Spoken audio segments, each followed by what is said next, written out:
6h03, des référendums d'autodétermination dans le Donbass. Les autorités de ces régions de l'Est de l'Ukraine ont annoncé hier, initiative a priori téléguidée par Moscou. Oui, une parodie, Dixit Emmanuel Macron virulent à la tribune des Nations Unies hier soir.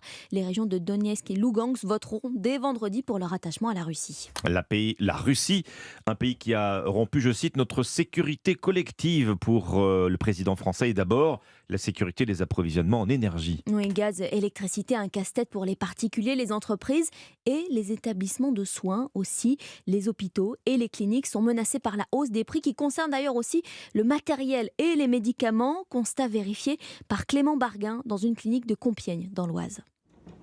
Au sous-sol de la clinique, c'est ici qu'est stocké tout le matériel médical. Ici, on a tout le stockage du drapage. Dans ces grands cartons, des draps et des outils utilisés au bloc opératoire, leur prix a augmenté de 7 à 9% ces derniers mois.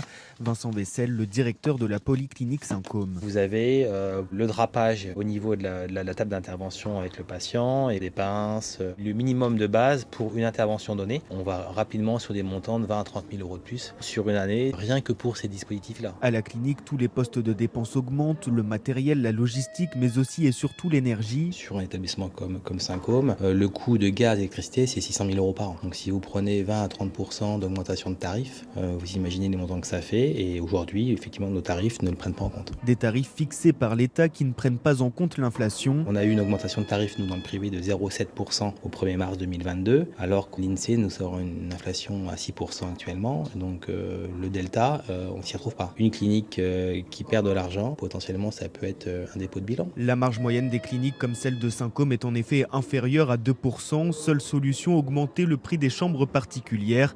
Mais cela ne suffira pas à retrouver l'équilibre. Le reportage de Clément Barguin.